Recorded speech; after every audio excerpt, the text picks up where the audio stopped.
हर साल की तरह अमरपुर की भी यही कहानी है। इस बार भी इस गांव में एक बड़े मेले का आयोजन किया गया। अगले दिन मेला शुरू होने वाला था। हर बार की तरह नए नए झूले, खिलौने, मिठाई, चाट के गोलगप्पे भी अपनी दुकानें सजा रहे थे। लेकिन इस बार भी गांव के लोगों का ध्यान मौत के कुएं के खेल पर ही लगा रहा। इस खेल के प्रवर्तकों ने भी कोई कसर नहीं छोड़ी थी। चमन रिक्शे पर माइक लेकर अनाउंस कर रहा था, आ गया, आ गया। फिर एक बार सबका दिल जीतने वाला खेल आपके गांव में फिर आ गया है। अगर देर की तो समस्या गंभीर होगी, क्योंकि सारे खेल बिक जाएंगे तो टिकट नहीं मिलेगी। गांव में हर कोई जल्द से जल्द टिकट खरीदना चाहता था और खेल का पहला शो देखना चाहता था। अगले दिन खेल का पहला शो था, लेकिन उसी रात गांव में एक अजीब घटना घटी। जहां मौत का कुआं दिखाने की तैयारी की जा रही थी, तभी अचानक आधी रात के बाद वहां से मोटरसाइकिल की आवाज आने लग जाती है।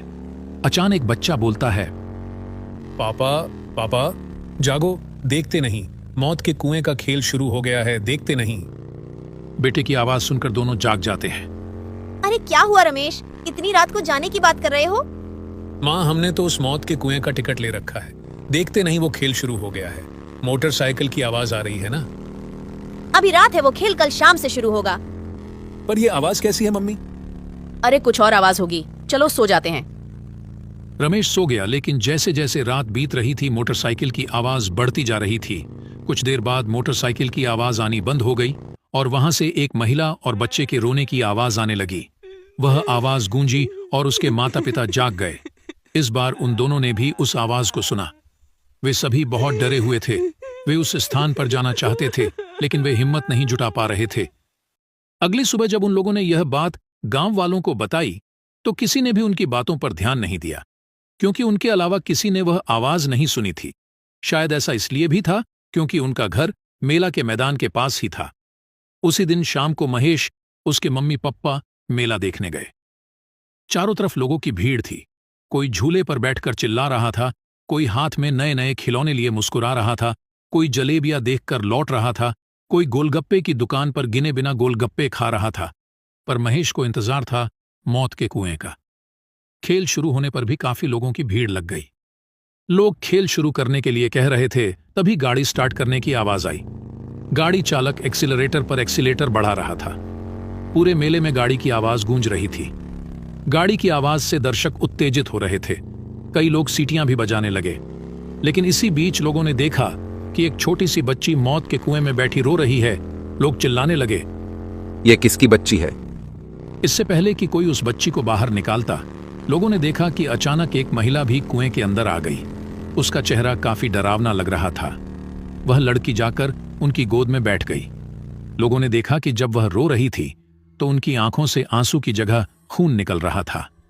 कुछ ही देर में दोनों उड़ते हुए बाहर आ गए। जिसने भी यह देखा वो जोर जोर से चिल्लाया, भूत भूत, अरे भूत! यह बात उसके कर्मचारियों द्वारा मौत के कुएं के मालिक तक पहुंची तो वह बहुत क्रोधित हुआ और बोला, ये क्या बकवास है? और तुम लोगों ने कैसा भूत प्रेत लगा रखा है? सारा मेला लगा हुआ है क्या? यहाँ भूतों को रखा गया है? पर लगता है तुम लोग काम नहीं करना चाहते, बस मुफ्त के पैसे चाहिए। चलो अगले शो की तैयारी करते हैं। लेकिन अगला शो भी पूरी तरह खाली रहा, क्योंकि अफवाह फैल गई थी कि कुएं में भूत है। अब मालिक का गुस्सा 7वें आसमान पर पहुंच गया और उसने अपना गुस्सा अपने कर्मचारियों पर निकाला। उसी रात जब मालिक गहरी नींद में था तो उसने तेज रफ्तार से गाड़ी चलाने की आवाज सुनी।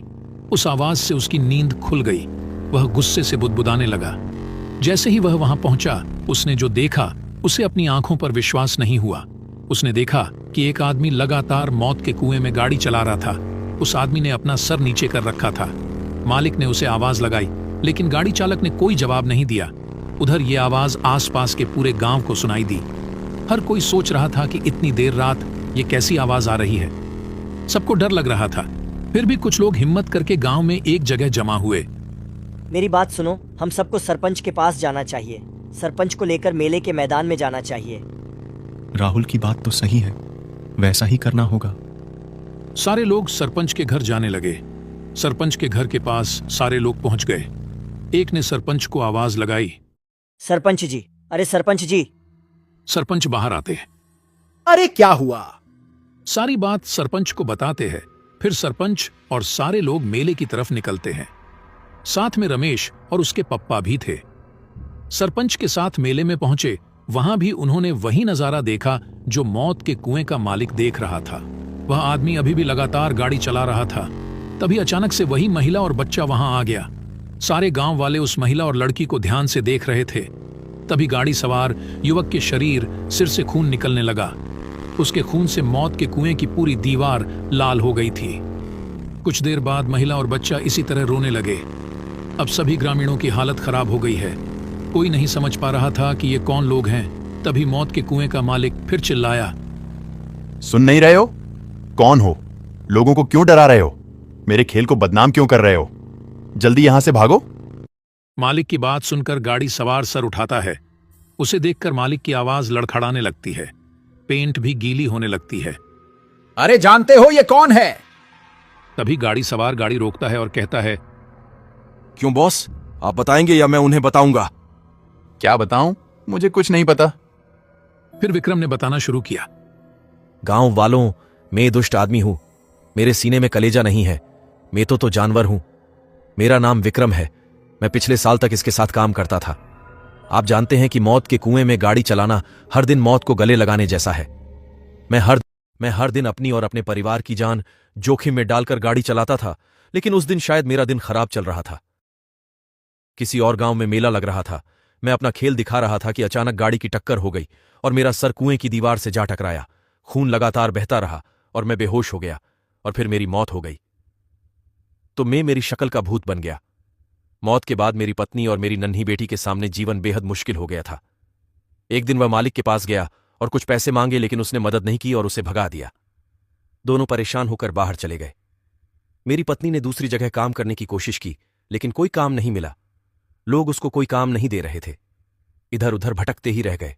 खाने पीने की कोई चीज उनके पास नहीं थी। कई दिन भूखे प्यासे सड़क पर भटकते रहे और फिर दोनों की भी भूख से मौत हो गई। तुम गांव के लोग ही बताओ कि मेरा और मेरे परिवार का क्या कसूर था जिसकी सजा हमें मिली? अरे हम तो कलाकार हैं, यही तो रोजी रोटी है। पर कल कोई हादसा हो जाए तो मालिक हमें मरने के लिए छोड़ देता है। हम तो जिंदगी भर आपके सुख मनोरंजन के लिए काम करते हैं, और बदले में हमें क्या मिलता है? विक्रम की बात सुनकर सारे गांव वालों ने मालिक को मारने के लिए घेर लिया। तभी मालिक चिल्लाया, अरे अरे छोड़ो, मुझसे गलती हो गई, मुझे माफ कर दो। हम आपको एक ही शर्त पर छोड़ेंगे कि आप यहां काम करने वाले लोगों को गारंटी देंगे कि अगर उन्हें कुछ हो गया तो आप उस परिवार को बेसहारा नहीं छोड़ेंगे। सारा खर्च उठाएंगे ताकि इनके परिवार को किसी तरह की कोई तकलीफ ना पड़े। अरे आजकल तो बीमा होता है, इन सब का बीमा क्यों नहीं करवाते? सरपंच जी, आज से ही इन सब का बीमा बनवा दूंगा और इनके परिवार की मदद भी करूंगा। उसके बाद सारे लोग मालिक को छोड़ देते हैं। सारे लोग मेले में घूमने लगते हैं। जीवित रहते हुए विक्रम अपने और अपने परिवार के लिए कुछ नहीं कर सके, लेकिन उनकी मृत्यु के बाद उन्होंने अपने साथियों का भविष्य सुरक्षित कर लिया। मेले में काम करने वाले लोग विक्रम का शुक्रिया अदा करते हैं और सरपंच का भी शुक्रिया अदा करते हैं। दोस्तों, इस कहानी से हमें यह सीख मिलती है कि हमेशा गरीब लोगों की मदद करनी चाहिए।